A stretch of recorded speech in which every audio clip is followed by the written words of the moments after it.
بتاؤ بھاجپا کی سرکار، آپ ایسے کتوں کو چھوڑتے ہیں جو مہیلاؤں کا بلاತ್ಕಾರ کرتے ہیں، کہاں گئی آپ کی انسانیت؟ کہاں گئی آپ کی انسانیت؟ بلقیس بانو کو روک کر اس کی عزت لوٹی، اس کا بلاತ್ಕಾರ کیا، بلکہ جی نہیں بھرا تو بلقیس بانو کی ماں کا بھی بلاತ್ಕಾರ کیا، جب جی نہیں بھرا تو بلقیس بانو کے ساتھ جو مہیلا تھی ان کا بھی بلاತ್ಕಾರ کیا، اور ان ظالموں کا دل نہیں بھرا تو انہیں بلقیس بانو کے سامنے اس کی 3 سال کی بیٹی کے سر کو ایک پتھر پر مار کر اس کا قتل کر دیا، اس پر بھی دل نہیں بھرا ان جانوروں کا تو انہیں بلقیس بانو کی ماں اور دوسرے مہیلاؤں کا قتل کر دیا، اور ان کتوں کو بھاجپا کی سرکار نے رہا کروا دیا۔ بلقیس بانو مسلمان کا ایشو نہیں ہے، بلقیس بانو مہیلاؤں کا ایشو نہیں ہے، بلقیس بانو انصاف کا مدعا ہے، اور انصاف پکار پکار کر بھارت کے پردھان منتری سے پوچھ رہا ہے کہ بتاؤ بھارت کے پردھان منتری، آپ نے کہا تھا کہ بیٹی بچاؤ بیٹی بچاؤ، کیا بلقیس بانو آپ کی بیٹی نہیں تھی پردھان منتری؟ بتاؤ ہم کو آپ۔ ان ظالموں کو کیوں چھوڑا گیا؟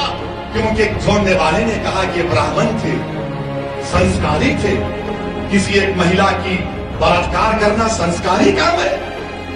میں آپ سے اپیل یہ بھی کرنا چاہوں گا کہ انصاف کی لڑائی لڑنا ہے مجلس کو اور آپ کو، اور میں اپنی بات کو مکمل اس وقت تک نہیں کر سکتا جب تک کہ میں بلقیس بانو کا ذکر نہیں کروں۔ بلقیس بانو صرف مسلمان کی بیٹی نہیں ہے، بلقیس بانو صرف ایک مہیلا نہیں ہے، بلقیس بانو ایک انصاف کا لڑائی کا نام ہے۔ جس مہیلا کو جو 5 مہینے کی پریگننٹ تھی، بڑی تعداد میں نوجوانوں کو دیکھ رہا ہوں، شاید نوجوان تم کو یاد نہیں ہوگا بلقیس بانو کا واقعہ۔ بلقیس بانو 5 مہینے کی پریگننٹ تھی، بلقیس بانو کے ساتھ 3 سال کی بیٹی تھی، بلقیس بانو کے ساتھ اس کی ماں تھی، اور دنگائیوں نے بلقیس بانو کو روک کر اس کی عزت لوٹی، اس کا بلاತ್ಕಾರ کیا، بلکہ جی نہیں بھرا تو بلقیس بانو کی ماں کا بھی بلاತ್ಕಾರ کیا، جب جی نہیں بھرا تو بلقیس بانو کے ساتھ جو مہیلا تھی ان کا بھی بلاತ್ಕಾರ کیا، اور ان ظالموں کا دل نہیں بھرا تو انہیں بلقیس بانو کے سامنے اس کی 3 سال کی بیٹی کے سر کو ایک پتھر پر مار کر اس کا قتل کر دیا، اس پر بھی دل نہیں بھرا ان جانوروں کا تو انہیں بلقیس بانو کی ماں اور دوسرے مہیلاؤں کا قتل کر دیا۔ بلقیس بانو رات کے اندھیرے میں چھپ چھپ کر آدیواسی بھائیوں بہنوں کے پاس گئی، انہوں نے اس کو کپڑا کیا۔ بلقیس بانو نے اس وقت کی گجرات کی پولیس کے پاس جا کر اس کے شوہر کو میں سلام کرتا ہوں، بلقیس بانو نے کمپلین کی تو پولیس نے کمپلین نہیں دیا، بلقیس بانو نے کمپلین دی تو دواخانے میں جب کسی کا بلاತ್ಕಾರ ہوتا ہے تو اس کا صحیح طریقے سے علاج نہیں ہوا۔